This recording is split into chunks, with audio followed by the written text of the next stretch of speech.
Bom, gente, o nosso trabalho é sobre o artista barroco italiano Bernini, que além de ter sido escultor e arquiteto, ele era também pintor.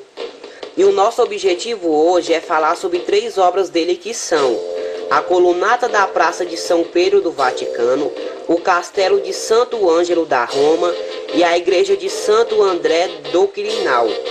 E eu vou começar falando sobre a sua principal obra, que é a Colunata da Praça de São Pedro do Vaticano.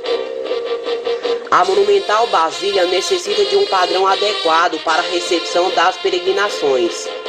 Bernini concebe 2 colunatas gigantescas que avançam para os fiéis, abraçando-os e conduzindo-os para o templo.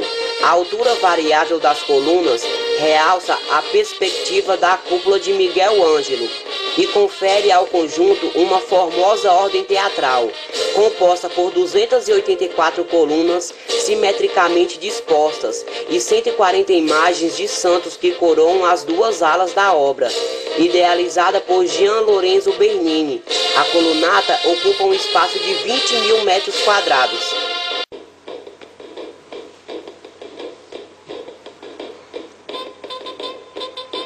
Agora, pessoal, vou falar sobre o Castelo de Santo Ângelo da Roma, que foi uma obra conhecida como Mausoléu de Adriano. Ela se localiza-se à margem direita do rio Tigre, diante da ponte Santo Ângelo, a pouca distância do Vaticano, em Roma, na Itália. O castelo é hoje um museu. A sua primitiva estrutura foi iniciada pelo imperador Adriano como um mausoléu pessoal e familiar, vindo a ser concluído por Antonino Pinho. O monumento em travertino era adornado por uma quadriga em bronze, conduzida por Adriano. Em pouco tempo, entretanto, a sua função foi alterada, sendo utilizado como edifício militar. Nessa qualidade, passou a integrar a muralha aureliana. A sua atual designação remonta durante uma grande epidemia de peste que assolou Roma. Na ocasião, o Papa Gregório I afirmou ter visto o arcanjo São Miguel sobre o topo do castelo, que embaiava a sua espada, indicando o fim da epidemia. Para celebrar essa aparição, uma estátua de um anjo coroa o edifício, inicialmente um mármore de Rafaelo da Montelupo, e desde 1753, um bronze de Pierre sobre um esboço de Gian Lorenzo Bernini.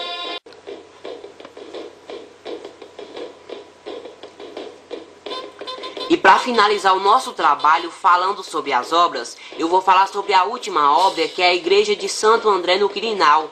É uma igreja católica titular de Roma, na Itália. Foi erguida para ser a igreja do Seminário Jesuíta de Roma. Foi projetada por Bernini, com auxílio de Giovanni de Rossi.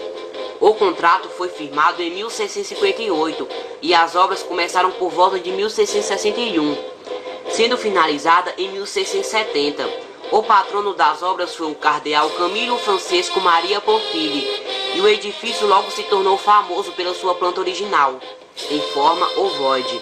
Bernini a considerava uma de suas melhores criações. O pátio de Fontre é cercado por muros curvos, harmonizando-se com a forma da igreja. No interior, o altar-mor é iluminado por uma fonte oculta de luz, criando um efeito teatral, como era o gosto dos barrocos.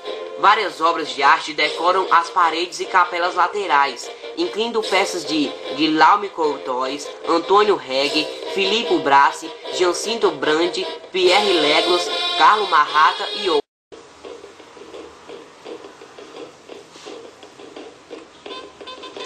Não podemos esquecer do seu trabalho como escultor, então vamos falar um pouco sobre o Êxtase de Santa Teresa, que é uma escultura de Gian Lorenzo Bernini, um dos maiores escultores do século XVII, representando a experiência mística de Santa Teresa de Ávila, trespassada por uma seta de amor divino por um anjo, realizada para a capela do cardeal Federico Cornaro. A Madre Teresa de Jesus, nascida em Teresa de Sépida e morreu em Alba de Tormes em 4 de outubro de 1582, esculpida durante o período de 1645 até 1652, seguindo as tendências do estilo barroco. Hoje ela se encontra em um nicho em mármore e bronze dourado na Capela Cornaro, igreja de Santa Maria della Vittoria, em Roma. A beleza da obra se deve ao uso da iluminação e da fidelidade da escultura.